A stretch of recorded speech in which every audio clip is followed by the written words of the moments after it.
Well, welcome everybody. We are on the Book of Eden not podcast, the Book of Eden workshop. And we were just talking about the podcast, but we are on study guide 6 tonight. This is after chapter 6, which was the hidden patterns, and then study guide 6 on page 87 is the uncovered pattern. So we're going to talk more tonight about the chiasm and just digging in a little bit more into these verses in chapter 3. So I'll go ahead and start reading on page 87, and then we will go through our questions. As with a missionary plane searching for a gap in the cloud cover, the meaning of some verses in the Bible has been clouded over as well. For me, the greatest insight through confusing clouds came when my wife, Dr. Joy Fleming, told me she had found the key to unlocking the reading in the Hebrew of God's word to the woman in the Garden of Eden in Genesis 3:16. In her doctoral research, my wife discovered a clear pattern written into Genesis 2-3, a 7-part pattern that is a chiasm. A chiasm can be pictured as a rainbow or as a bell curve. So a picture of that chiasm there is going to be on page 87, which gives us a guideline of what scriptures we are digging into tonight. So we are going to be looking at chapter 2 and chapter 3 of Genesis, obviously, which is what the book is about tonight. So we're going to be looking through those, and we'll see a quick overview is to see that chapter 2 is on this left side of the chiasm, this bell curve that's, in that picture there. And that really is God at work. So this is in the garden. This is God creating man and woman, giving them the creation mandate. This is their, glimpse into their life in the garden. And then at the very top of this chiasm, we have the verse of Genesis 2:25, that they were both naked and unashamed. And then on the right side of the chiasm, kind of coming down, is sin at work. This is the attack in chapter 3. We like to say the attack instead of the fall, because they were attacked by the serpent tempter. And this is man and woman leaving the garden, and yeah, just all that kind of comes with that. So that's an overview of what we're looking at. And each of these, you have A, B, C, and D on a chiasm. And then coming down the other side of it, you have C prime, B prime, A prime. And so A and A prime are to kind of match up with one another in a sense, and then B and B prime, C and C prime. So that's just a little bit of an overview. Like I said, we're going to dig into that tonight, but that's what we're looking at. So let's go ahead and go to exercise number 1, describe the chiasm. Genesis 2-3 is formed as a chiasm. Genesis 2, chapter 2, verse 5-24 is the upward curve of God at work, and Genesis 3:1-24 is the downward curve of sin at work. Genesis 2:25 is the summit. Compare the two sides, and what do you see? So let's look at, we're just going to summarize some of these scriptures because they're a little bit longer. So looking first at Genesis 2:5-15.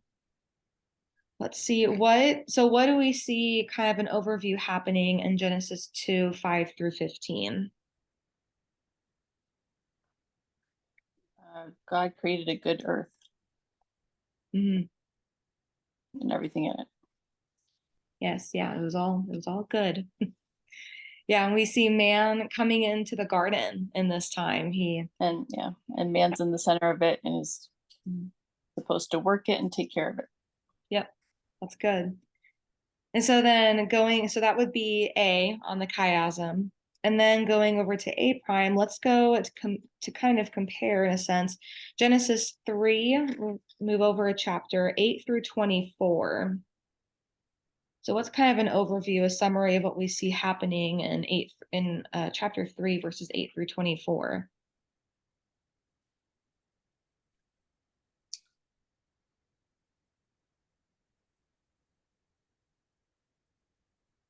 It's a long passage, but they're now, the man and woman are now ashamed and hiding from God, so separated from God. And the effect of sin corrupting the goodness of the creation is evident. Yeah, Or spoken that's about. good. Yeah, that's good. It's a good overview. And we see at the end of 24 there, we see man and woman leaving the garden. So we're in chapter 2, we saw him coming into the garden. We see man coming in and how everything's wonderful and beautiful there. We see in chapter 3 that A prime spot man coming out of the garden. And so let's go over to page 88 to continue on. We're going to look at B and B prime of the chiasm. So going back to chapter 2, verses 16 through 17, I'll go ahead and read that for us. I'm reading from New King James. And the Lord God commanded the man, saying, of every tree of the garden you may freely eat, but of the tree of the knowledge of good and evil you shall not eat, for in the day that you eat of it you shall surely die. And so we see here on Genesis 2, this B spot, we see to not eat of the tree. Pretty as simple as that. God commanded, you can eat of every tree except for this one, to not eat of it.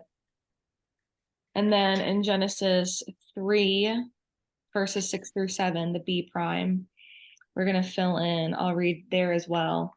So when the woman saw that the tree was good for food, that it was pleasant to the eyes, and a tree desirable to make one wise, she took of its fruit and ate. She also gave to her husband with her, and he ate. Then the eyes of both of them were opened, and they knew that they were naked, and they sewed fig leaves together and made themselves coverings. So we see them here on B prime eating of the fruit that they had been commanded on Genesis 2, 16 through 17 not to eat. We see them eating. So B and B prime would be B, pun intended, would be not to eat of the tree over on B, and then B prime would be that they ate of the fruit. And then let's look at Genesis 2, 18 through 24. We're going to fill in the C and C prime spots. Genesis 2, 18 through 24. What do we see in this passage? We'll kind of summarize it, but what do we see happening here? God created Eve, or she wasn't called Eve yet, but God created the woman to be Adam's companion and helper. Mm-hmm. Yeah, that's good.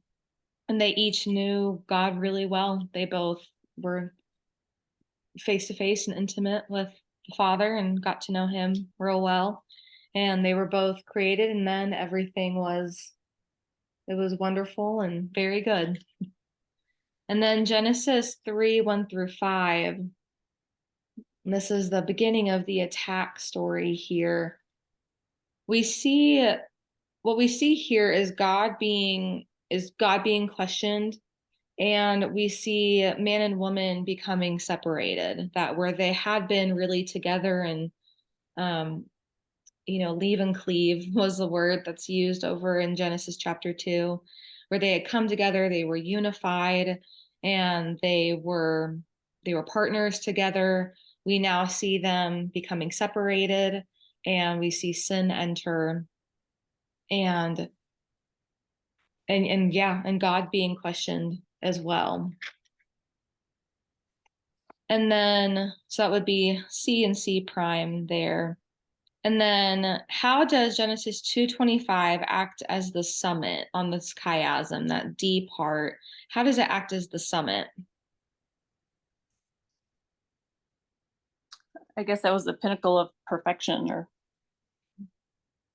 of living life together with no shame and no corruption. Yeah. Yeah, that's it. Yeah, they were naked. That was the good life. That's what we all long for, but can't seem to attain. Yeah, that's so good. Yeah, they were naked and unashamed. And I have a friend who said that whenever she would do a Bible study in Genesis, for a long time, she couldn't get past chapter 2. Chapters 1 and 2 were so rich and so wonderful, and everything was just so incredible. She didn't want to go to chapter 3. She didn't want to go where they were attacked, where sin had entered and there was division and shame, and she didn't want to get in there, which I love that, because yeah, 225 is they were both naked, they were both unashamed, were they were vulnerable with each other. They yeah, they really were. Yeah, like you said, it's this pinnacle point, this wonderful kind of perfection here before we get over into the other side. So yeah, it was definitely the summit of all of this. And let me see here on the next one. On the next one, we're going to look a little bit at just how some words are, just kind of how they compare, I guess, maybe for lack of a better word, and how they, more linchpins, how they connect with each other. Because again, everything really is written with purpose. It's one of the biggest things I've learned through this whole class is things were written and said with purpose. And God is a very purposeful, intentional kind of God. So let's read Genesis 2, 7 through 9. And then we'll look at the diagram below as well of Genesis 3, 15 through 17. And these are written out in the Hebrew format. These were written out by Joy.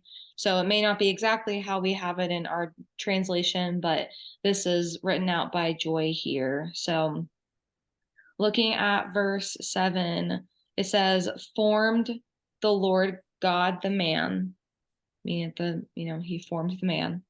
Verse 8, planted the Lord God a garden toward the east in Eden. There he placed the man which he had formed. And verse 9, caused to grow the Lord God from the ground. So worded a little bit differently than how we know in the King James, but looking at this, and again, I'm on page 88 here on number 2. Looking at this diagram, how does the word planted, how is that in connection on verse 8? How does it connect with verse 9 below it? Well, she kind of underlined it, planted and caused to grow. So, right. Yeah. If you plant something, then it grows. Yep. Exactly. Yep. And then we see on the word formed in verse 8 in connection with verse 7 is again the word formed. So we see, again, we see how everything really is connected here together.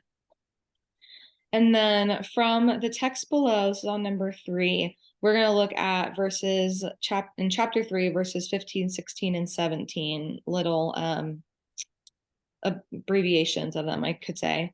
So how does the word sorrowful toil in Genesis 3:16 act in the same way as outlined with 3:17? So yeah, we'll look at that first. So on 3:16, it says, I will greatly multiply your toil and your conception. Verse 17, cursed is the ground, and toil you shall eat of it. So those two, it's the same word. It's that same word, sorrowful toil. The Hebrew of that is itzabon. That's right. My brain from working all day, I had to get back to that, but it's itzabon, ITSBON.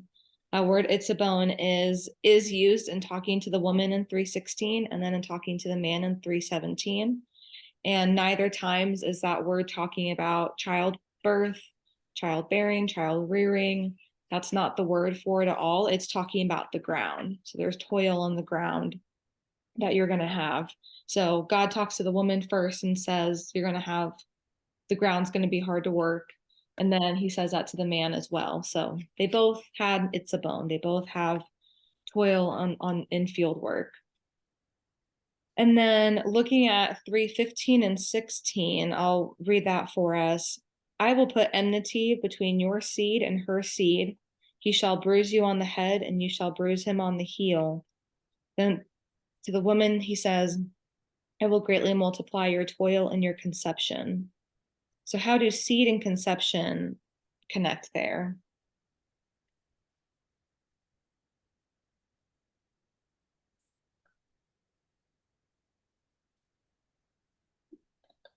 Again, a similar concept. They didn't really know so much biology, but apparently the authors knew how it worked and that something transferred from one person to, that there was some concept of DNA, even though we don't have it. But that's what, when you think about conception and seed, those are the terms used. Mm-hmm. But Yeah. they're part of the same process. Yeah, absolutely. Yeah, so we see, and it really, the reason that we also looked back at that chapter 2, those verses just a little bit above us here, are to show that there are these linchpins at other points in scripture as well. And so it's not just in these verses in chapter 3, but they belong in other, or they happen in other places too. So yeah, we see that God was talking to the serpent, talking about this seed that was going to be crushing his head. And then he turns to the woman and says, that seed, basically, this is Emily's paraphrase, but that seed I just mentioned to the serpent is going to come from you. I'm going to multiply your conception, is the word that he uses there. And that word conception is the word heron in the Hebrew, Heron. And again, that word is not about pain and childbirth, like most of our translations say. What God is saying, he promises her two things: that it's not just you're going to have painful childbirth. We normally wrap it all up into one, but he's saying you will have sorrowful toil and conception. So there's bad news, good news here. But the, what you just heard me say to the serpent is going to come from you. So you're going to fulfill the creation mandate. In other words, he gives her that promise. Just wonderful. It's good to see it all laid out. I think it's one thing just to hear, especially if we've listened to the podcast a lot. It's one thing to hear Bruce talk about it. It's another, I think, to really look at the scriptures and see, yeah, there's no pain in childbirth anywhere here. So I'll continue reading on page 88. And it says, this precise way of arranging these words did not happen by accident. It is one of the ways Hebrew is written out to deliver information in a memorable way. In line 1 of 316, the first linking Hebrew word, itzabon, which means sorrowful toil, points down to the same word used in verse 17. There God tells the man that the curse on the ground made because of him will result in itzabon, or sorrowful toil. In field work, each one, the woman and the man, would have itzabon, or sorrowful toil. In line 1 of 316, the second linking Hebrew word, haron, which means pregnancy or conception, points back to verse 15 and the Hebrew word zarah, which means seed or offspring. A literal translation of the 4 Hebrew words of line 1 of Genesis 3:16 in English would be as follows: multiplying, I will multiply your sorrowful toil and your conception. That would be a literal Hebrew translation there of what God said. Often, in trying to discern how to think about a biblical character's actions and words, we look to God's response to help us. So let's look at God's response in these. Let's see, we're gonna park in chapter 3, I think, for the rest of this class. So from Genesis 3:11 through 12, which two beings did the man say had led him astray? So I'll read that for us as a review. And he said, this is God speaking, who told you that you were naked? Have you eaten from the tree of which I commanded you that you should not eat? Then the man said, the woman whom you gave to be with me, she gave me of the tree and I ate. So which two beings did the man say led him astray? The woman and God. Yep. And who did he, I don't think this is one of those questions, but I like to ask it, who did he not name? Himself. Mm-hmm. And? The serpent. Yep. Yeah, I think a lot of people don't normally catch that he didn't blame himself. So you get a gold star on that one. Yeah, he didn't blame himself or the serpent. I think that's important to note. And then Genesis 3:13, who did the woman say had deceived her? The serpent. Mm-hmm. She says, where is it? There it is. The woman said, the serpent deceived me and I ate. And so with what two words found in Genesis 3:14 and 17, which is missing in 3:16, reveal who God found culpable? So we have the man blaming God and the woman. We have the woman blaming the serpent. But there are two words that are found in 3:14 and in 3:17, where God's talking to the serpent and then to the man.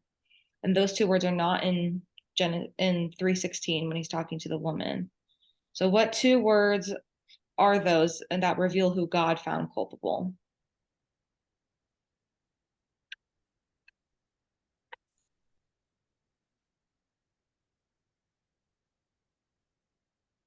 Curse. I'm not sure.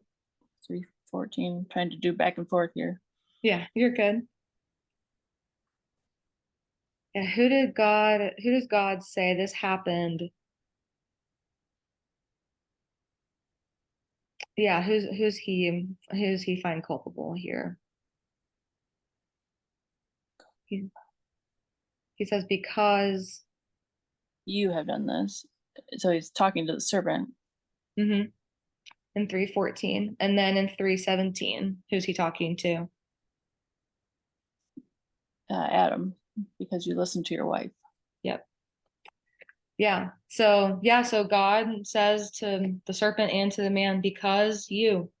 So he finds those are two missing words that are not in 3:16. He doesn't say that to the woman. He doesn't say, because of you, I'm going to curse you with pain in childbirth, etc. He doesn't say that. But he says to the serpent and to the man, because you, and then goes into what's going to happen, what curse is to happen and the duration and all that, like we looked at last night. So yeah, good job on that one. And then reading Genesis 3:15 through 19, or 14 through 19, basically somewhere in there, with the correct translation of Genesis 3:15 through 17, list positives and negatives that you see in God's message to. We're going to look at the serpent, the woman, and the man. So let's start with the serpent. We're going to look at good news and bad news for each of these people. So in verses 14 and 15, what bad news do we see for the serpent? Well, he's cursed and he has to crawl on his belly and eat dust.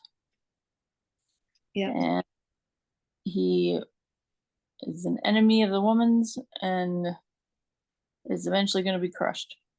Yep. And is there any good news in what he says to the serpent?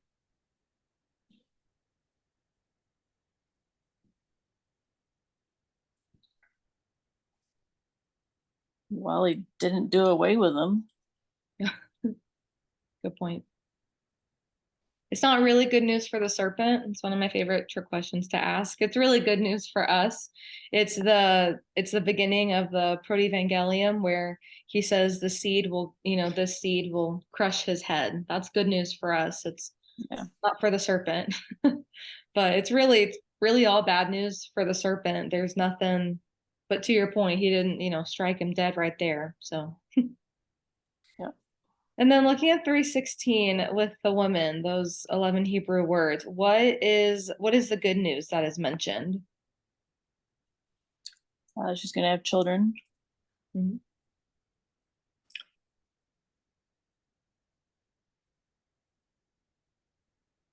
Yeah, she will have multiple conception. God says that. She'll bring forth, she'll have her children. She will fulfill still the creation mandate and still get to do that and be a part of this redemption plan. And what is the bad news that is spoken? The relationship with her husband is going to be forever marred. Mm. And she has to work she's going to have painful toil, sorrowful toil, whether that's of the earth or just in general. Mm-hmm. Yeah. Life is going to be hard. Yeah, that's good. Broken relationships, life is hard. Mm. Yeah, with sorrow, with grief, she will bring forth children. So it's where maybe, well, not even maybe, it was going to be great to raise children in Eden. It was a perfect, naked, and unashamed, wonderful environment. And now it's going to be with grief. And we see that pretty quickly happen in chapter 4. Yeah. And yeah, her relationships are affected. Every mother worries and is immediately trying to be protective because you know that the world is sinful and scarred, and that's going to affect your kids. So while it's a beautiful thing to bring kids into the world, you also know that it's going to be pain. So it's a mixed blessing. Yeah. Yeah. Bittersweet. Yeah, and I think that's Yeah. That's true good. of all women everywhere. Yeah. And let's look at the man in verse 17 through 19. So, what is the good news that he gets?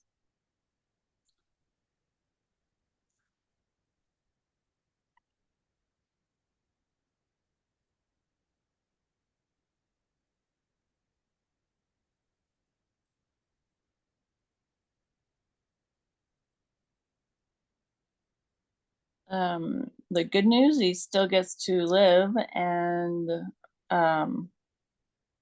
be part of the earth, but it's all the bad news is it's going to be hard. Mm-hmm. Yeah, the good news is he's still going to eat. There will still be provision for him. I think that really shows a lot about God's heart too. He didn't leave him out there to starve and die and live a very short life. He promises him you are still going to eat. But to your point, some of that bad news there is the thorns and thistles and it's a bone, the cursed ground. The ground's going to be hard to work. Is there any other bad news in there as well?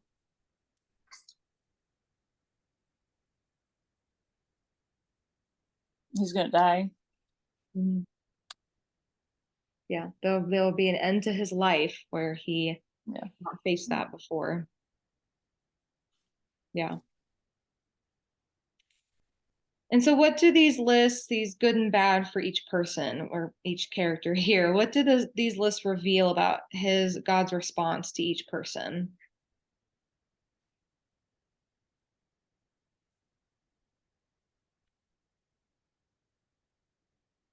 Well, I think we see God's immense love for the humans, for the people he made in his likeness. He himself aches and is remorseful over their decision, and how that is going to affect, that is going to be pain for them, which brings him pain. So I think God is uh, showing that he's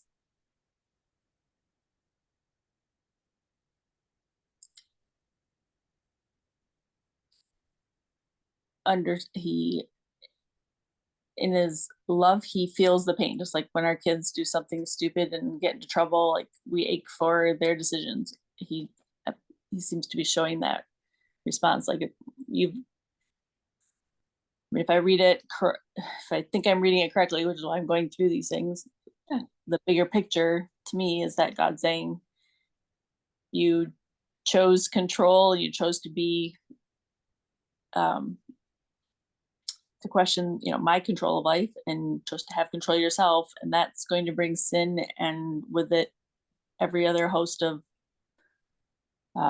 sorrow on the planet. But I have a plan, and I will redeem you, and I love you. Good.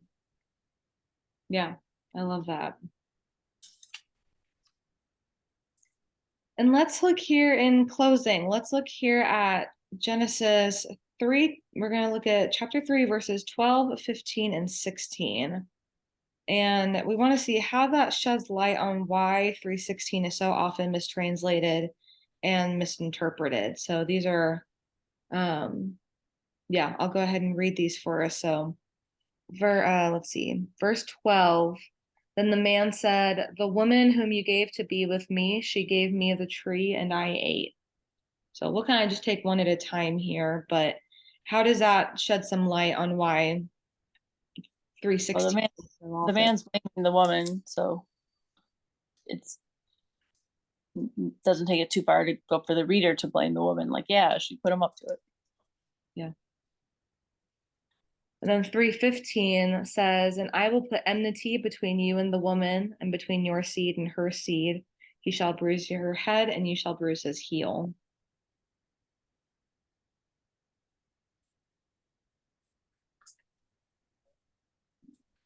I'm gathering that the focus there is between the serpent and the woman, and doesn't really discuss the man's role in the act of sin. Good point. And then finally at 316, do you have a different translation than the New King James? I have the NIV. Can you read that one for us? The woman, he said, I will make your pains in childbearing very severe. With painful labor, you will give birth to children. Your desire will be for your husband, and he will rule over you. Thank you. I think that's what, I mean, the biggest thing I've gotten from this Tru316, understanding what the Hebrew says, is that there really is that and in there in the Hebrew. Like, I don't understand how they get this translation with even these multiple words out of the 5 Hebrew words. Yeah, you mean in that first line there? Yeah, it's crazy that they do a double take on, I will make your pains in childbearing very severe, and with painful labor you will give birth to children, which is basically saying the same thing 2 different ways. Mm. With no and. Mm. So as part of my, like, I don't know how throughout all the different translations that have ever happened, how they miss the original Hebrew that has the and between toil and conception. Yeah, how they don't make it too Yeah, it's like they dropped a word. I mean, of all things to drop, like everything else seems like they're adding more words to fill in, because Hebrew doesn't have as many descriptors, and it's a language that doesn't have as many adjectives and adverbs and things like that. So they add more words generally, but they dropped the and. Yeah. I'm very puzzled by that. I haven't found in any translation. Yeah. The only one that does separate, it gets that first line correct, is King James or New King James. That's why I wanted to have you read, because I have New King James. It says, I will greatly multiply your sorrow and your conception. Then it does say, in pain you shall bring forth children, and goes on from there. But that seems to be the only translation that has that very first line correct, to show that there's going to be sorrow and conception. But the majority of other translations all put it, even some modern ones, they wrap it into this one word, into this one idea of pain and childbirth. And it's read as though it's a curse. I mean, I don't know how else you could read that. It doesn't seem like, I think the interpretation, if that's going to be what God said, which, we believe different, but if God's going to say, I'm going to curse you, or you're going to have pain in childbirth, then so I think the only way to take that is that it does sound like a curse. So I think it's very easy for us to think that she was cursed, even though she was definitely not cursed. Yeah, I mean, I've seen in some translation where there is an and, but they put it in the wrong place. So it says, I'll sharpen the pain of your pregnancy, and in pain you will give birth. It still doesn't distinguish. So I'll have to look at the King James. I don't have a. And it still sounds as though God is stuttering. Someone said that. I had never even considered that. It sounds like he's saying you're going to have pain in childbirth and also labor pains.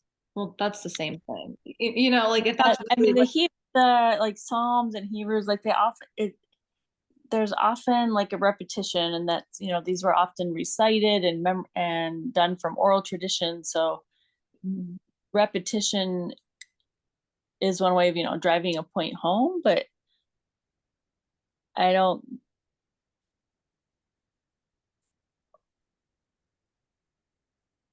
And then once you look at the Hebrew words, that's why I'm so thankful for this work. Once you look at even in that first line, those words that he was saying, at the top of page 89, those 4 Hebrew words, it's none of that still is even about, none of that's even still about pain and childbirth. He says, multiplying, I will multiply your sorrowful toil and your conception. Those are the 4.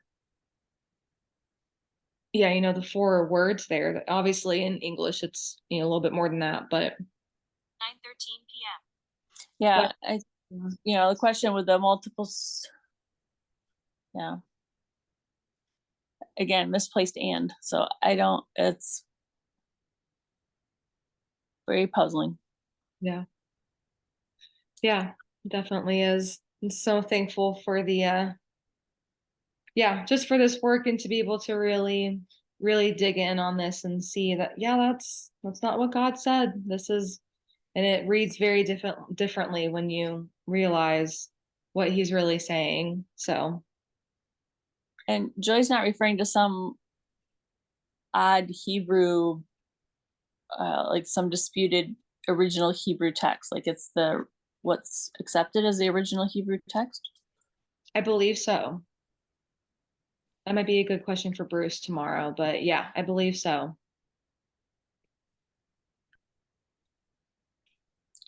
Let's see here. It's like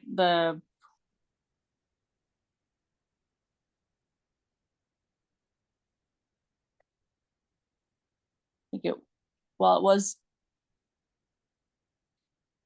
handed down orally for many years, it was in writing by the time of Jesus. So, if it's through textual criticism, if they agree that that's what the Hebrew says, I don't know how you do the distributive property and make multiplying or carry the sorrowful part to the conception. It's clearly the multiplying can be carried to both the sorrow and the conception, but how you would take the sorrowful part and put it as part of the conception. Mm-hmm. Yeah. Unless they're saying it's multiplying sorrowfully toil and multiplying sorrowfully conception, and maybe that's how they got to it, but I would like that to be better. Mm-hmm. I'd like to better understand that. Yeah, absolutely. Yeah, it does make me wonder. I know Mimi has shared from some info that she has on how translations are put together, that there's normally a committee that comes together and they do their research and they vote on, what is the best phrasing and the best word to put in, in these certain places and that kind of thing. It's just interesting to kind of see that. There are like 98% of translations to Yeah. and the one that does incorporate it still distributes the sorrowful part to both parts of it. So, and being that I do not speak Hebrew, do not know how to read Hebrew, it's hard for me to go back to the original text, go, yeah, look at that, that's what it says.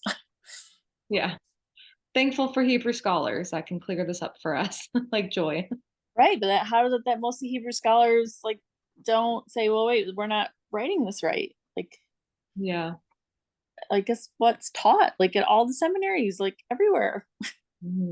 Why there's this project, because through all these years, it's been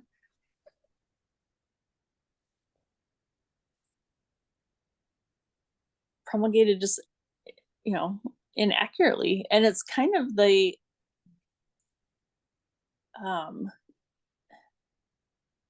to me, it's the, it's a very critical part of the overall story is the Genesis 1 through 3. Like it lays the groundwork for everything else. So if you don't have the right reading of Genesis 1 through 3, it skews how you read the rest of it. So it's kind of critical.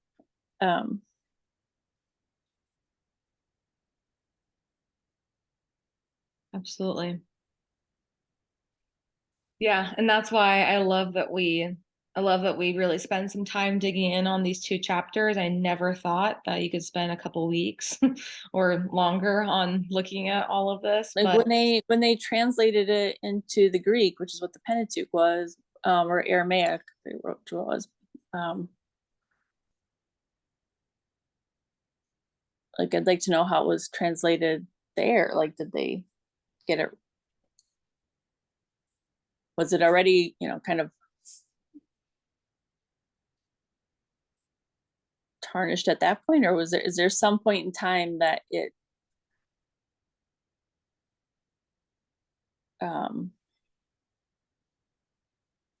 was it when it went to English during the Reformation, or did it precede that with well, the King James actually predates that, but like the Roman Catholic Church had the Latin, which was based on the Hebrew or the Aramaic.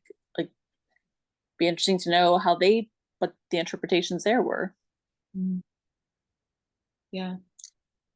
It's a good question for Bruce too. He might have more of an idea of the history of this because they've looked into that more. Those are good questions. I don't have the personal answers to those, but he might have more of a better idea, at least of the history. So I love that. Love that you're asking that, thinking about it all. It's good. Awesome. Well, we will go ahead and close for tonight. That is the end of study guide 6. Tomorrow is our last class, and we will be going over chapter 7 and 8. We will have Bruce with us.